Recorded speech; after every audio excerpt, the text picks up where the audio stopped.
প্রিয়া আমি বেরিয়ে যাচ্ছি। প্রিয়া এক কাপ চা হাতে এসে বলল, চাটা খেয়ে যাও, দেখবে সারাদিন অনেক ভালো লাগবে। অপু হাসি মুখে চায়ে চুমুক দিতেই ঘরে এলো ফারজানা। প্রিয়া অবাক হয়ে বলল, ভাবি এই মুহূর্তে তুমি আমার বাসায় হঠাৎ? ফারজানার চোখের জল দেখে অপু বলল, ভাবি আপনার কি হয়েছে? আপনাকে দেখে এমন লাগছে কেন?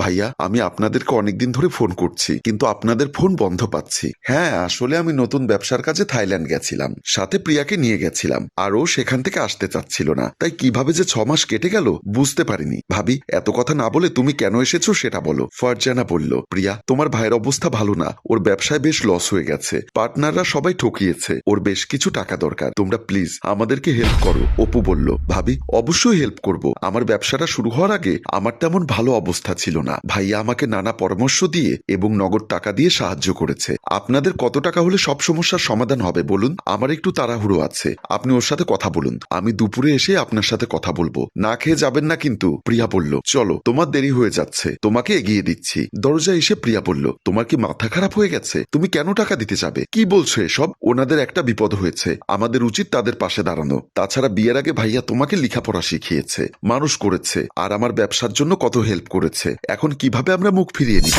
প্রিয়া উত্তেজিত হয়ে বলল, আমি যেটা বলেছি সেটাই শেষ কথা, তুমি কোনো টাকা পয়সা দেবে না, বড় ভাই হিসাবে দায়িত্ব পালন করেছে, এর বেশি কিছু তো না, তোমার 1 টাকাও দেওয়ার দরকার নেই। আমি এখন যেভাবে পারি কিছু একটা বলে ম্যানেজ করে নিব। তুমি যেখানে যাচ্ছ সেখানে কাজে যাও, বারবার বলছি কোনো বাড়াবাড়ি করবে না, না হলে কিন্তু আমি খাওয়া দাওয়া সব বন্ধ করে দিব। প্রিয়া আমার মনে হয় ভুল হচ্ছে, তুমি বিষয়টা আর একবার ভেবে দেখো, উনি তোমার আপন ভাই। এদিকে ড্রয়িং রুমে বসে তাদের সব কথা শুনলো ফারজানা। প্রিয়া আবার বলল, কোনো ভুল হচ্ছে না অপু, আমি যেটা বলেছি সেটাই শেষ কথা, আমি কিন্তু কিছুই খাবো না বলে দিলাম। অপু তার বউকে খুব ভালোবাসে, তাই আর কিছু বলতে না পেরে মন খারাপ করে চলে গেল। প্রিয়া আবার ফারজানার কাছে এসে বলল, ভাবি কিভাবে বলবো বুঝতে পারছি না, আসলে ওর ব্যবসার অবস্থা তেমন একটা ভালো না, এখন হাতে তেমন টাকা পয়সা নেই, আর কিছু টাকা পয়সা ছিল সেটা থাইল্যান্ড গিয়ে খরচ করে ফেলেছি। তোমাকে ও লজ্জায় কিছু বলতে পারেনি, তাই আমাকে দরজায় দাঁড়িয়ে বলল তোমাকে যেন একটু বুঝিয়ে বলি। আমি দোয়া করি তোমাদের সব সমস্যা তাড়াতাড়ি সমাধান হয়ে যাবে। ফারজানা বলল, তোমাকে আর কষ্ট করে আমাকে কিছু বোঝাতে হবে না বোন, আমি সব কথাই শুনে ফেলেছি। প্রিয়া একটু ভেবাচাকা খেয়ে গেল। তোমার ভাই আসলেই খুব ভালো মানুষ,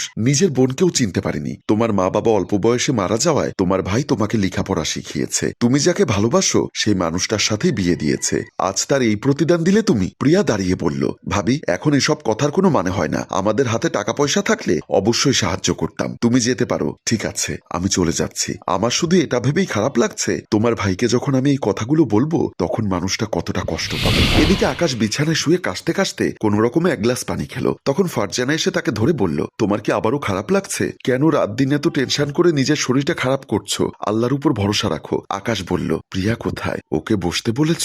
প্রিয়া আসেনি? ও আচ্ছা, নিশ্চয়ই আমার জন্য ভালো মন্দ রান্না করে রাতে নিয়ে আসবে, আমার বোনটা আমাকে খুব ভালোবাসে। ফারজানা উত্তেজিত হয়ে বলল, তোমার বোন একটা স্বার্থপর, মানুষ করলে সব আবদার মিটিয়ে বড় করে তাকে বিয়েও দিলে, আজ তোমার এই অবস্থার কথা শুনে সে তোমাকে দেখতে আসেনি, এমনকি সাহায্য করবে না বলে দিয়েছে। আকাশ নিজের স্ত্রীকে একটা চট দিয়ে বলল, আমার বোনের সম্পর্কে বাজে কথা বলবে না, আমার বোনকে আমি তোমার থেকে ভালো করে চিনি, যাও এখান থেকে। ফারজানা চোখের জল ছেড়ে বেরিয়ে গেল। দরজার সামনে এসে দেখলো আকাশ মনমরা হয়ে বসে আছে। ফারজানা মনে করলো অতীতের কথা, যখন তাদের সংসার ছিল খুব সুখে। আয়নার সামনে সাজগোজ করছিল ফারজানা। এমন সময় প্রিয়া এসে বলল, ভাবি তোমার ঘড়িটা তো বেশ সুন্দর, অনেক দাম মনে হচ্ছে, এটা তোমার ভাইয়া গতকাল গিফট করেছে আমাদের বিয়ের অ্যানিভার্সারিতে, ভাবি একটু খুলে দাও না, আমি একটু হাতে পরবো। ফারজানা খুলে দিতেই প্রিয়া বলল, এটা এখন আমার, এত সুন্দর ঘড়ি আমি তো তোমাকে আর দিচ্ছি না। এই বলে সে চলে গেল। ফারজানা মন খারাপ করে ফেলল। আকাশ এসে বলল, কি হলো, মন খারাপ কেন? তোমার বোন ঘড়িটা নিয়ে চলে গেছে, আমি সোফায় বসে সব দেখেছি, তোমার মন খারাপ দেখেই আসলাম।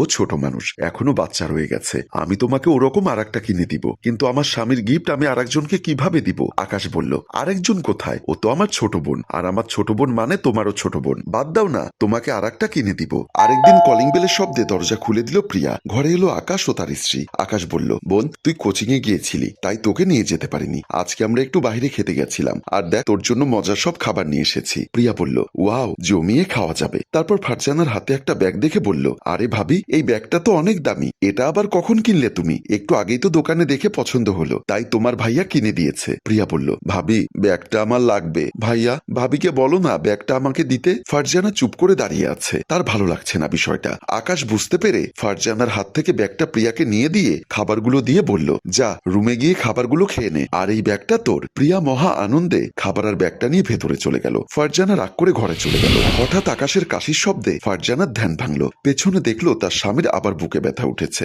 সে ছুটে গেল স্বামীর কাছে। কাছে গিয়ে দেখলো আকাশের চোখে জল। আকাশ বলল, আমাকে ক্ষমা করে দিও, আমি জেনে বুঝে তোমার গায়ে হাত তুললাম। সত্য কথা বলতে আমার খুব কষ্ট হচ্ছিল, তাই কি করতে কি করে ফেলেছি জানি না। ব্যবসার সব টাকা ওরা হাতিয়ে নিয়ে গেল। এই কয়েক মাসে যা জমানো টাকা ছিল সব লেনদেন শেষ করে সংসার খরচ দিয়ে শেষ হয়ে গেল। বাড়িওয়ালা চাপ দিচ্ছে বাসা ছেড়ে দিতে, 6 মাসের ভাড়া বকেয়া। নতুন করে ব্যবসা শুরু করব সেই টাকা আমার নেই। ফারজানা, তুমি বরং তোমার বাপের বাড়ি চলে যাও। আমার সাথে থাকলে তোমাকে কাল পরশু রাস্তায় গিয়ে দাঁড়াতে হবে। তোমার সাথে যদি গাছতলায় গিয়ে ঘুমোতে হয়, ভিক্ষা করে খেতে হয়, আমি তাও রাজি। তোমাকে এই অবস্থায় ফেলে আমি কোথাও যেতে পারবো না। আকাশ বলল, তুমি অন্য কারো হাত ধরে নাও, আমার সাথে জীবন নষ্ট করো না, আমি কিছুই মনে করবো না। কিছুদিন পর প্রিয়ার অপুর বিবাহ বার্ষিকীতে অনেক লোকজন আসলো। এমন সময় সেখানে গিয়ে উপস্থিত হলো আকাশ ও ফারজানা। তাদের দেখেই প্রিয়া বলল, তোমাদেরকে এখানে কে দাওয়াত করেছে? তোমরা এখানে কেন আসলে? এটা বড় লোকদের পার্টি, এখানে সবাই ভালো পোশাক পরে আছে, তোমাদের মতো গরিবদের এখানে মানায় না। অপু প্রিয়ার গালে একটা চড় দিল। প্রিয়া অবাক হয়ে বলল, অপু তুমি আমার গায়ে হাত তুললে?